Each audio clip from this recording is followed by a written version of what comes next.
নমস্কার বন্ধুরা, আশা করি আপনারা সবাই ভালো আছেন। আজকে আমি আপনাদের জন্য নিরামিষ করলার একটি রেসিপি শেয়ার করব। খুব দারুণ সুস্বাদু অন্যরকমভাবে পোস্ত বাটা দিয়ে এবং তরমুজের বীজ ওইটি বেটে তারপর আমি বানাবো, দেখবেন। তো চলুন কিভাবে বানাই আমি দেখে নেবেন। করলাগুলো আমি কেটে নিচ্ছি এরকম বড় সাইজ করে।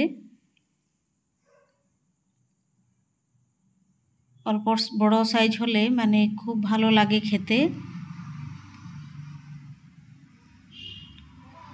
একদম ফ্রেশ তিতে করলা, কিন্তু তিতা একদমই লাগবে না।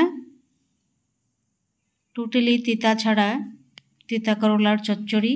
তার মধ্যে একটি আলু দিয়ে দিচ্ছি অল্প বড় বড় সাইজ করে কেটে।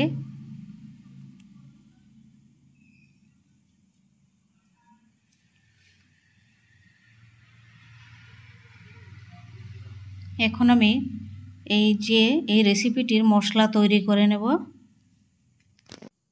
প্রথমে বড় 1 চামচ আমি পোস্ত নিয়ে নিয়েছি। তার মধ্যে 2টি কাঁচা লঙ্কা আর ছোট 2 পিস আদা, এটি আমি বেটে নেব। ছোট 3 পিস আদা দিয়েছি। এখন নিয়ে নিচ্ছি এই যে তরমুজের বীজ। ওগুলো আমি যখন তরমুজ কিনেছিলাম তখন ছুরি দিয়ে বীজগুলি আমি বের করে নিয়েছিলাম। তো বের করার পর এগুলো এখন শুকিয়ে তারপর পেস্ট করে নিচ্ছি অল্প একটু জল দিয়ে। দেখুন, পেস্ট হয়ে যাওয়ার পর আমি ছেঁকে নিচ্ছি। কালো খোসাগুলি ফেলে দেব। খুবই টেস্ট হবে, এরকম আপনারা বানিয়ে খেয়ে দেখবেন। আর তরমুজের বীজ আপনারা ফেলবেন না, এরকম রান্না করে খেয়ে দেখবেন। দারুণ টেস্ট, মনে হচ্ছে ঘিয়ের তরকারি এরকম মনে হলো। দেখুন এই খোসাগুলি ফেলে দেব। কতটা বেরিয়েছে দেখুন। এখন আমি কড়াইতে 3 চামচ সাদা তেল দিয়ে দিলাম। তার মধ্যে অল্প একটু কালো জিরা ফোড়নে। এখন দিয়ে দিচ্ছি এই আলু, কেটে রাখা আলু, একটি আলু। তার মধ্যে আধা চামচ লবণ, আধা চামচ হলুদ। আলুগুলি ভাজা হয়ে গেছে, এবার তুলে নিচ্ছি। এখন দিয়ে দিচ্ছি আমি এই তেলের মধ্যেই তিতা করলা। এটি 10 মিনিট খুব ভালো করে সাঁতলে নেব। তার মধ্যে আর লবণ আর হলুদ দেব না। এখন দিয়ে দিচ্ছি অল্প কাশ্মীরি লাল লঙ্কা পাউডার আধা চামচ। ভেজে রাখা আলু দিয়ে দিচ্ছি। 10 মিনিট হয়ে গেছে। এখন দিয়ে দিচ্ছি পোস্ত বাটা। পোস্ত বাটা দিয়ে 2 মিনিট সাঁতলে তারপর দিয়ে দেব আমি তরমুজের বীজগুলি যে পেস্ট করেছিলাম ওগুলো দিয়ে দেব।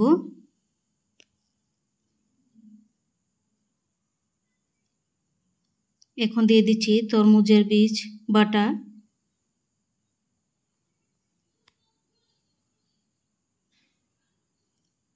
হয়ে গেছে।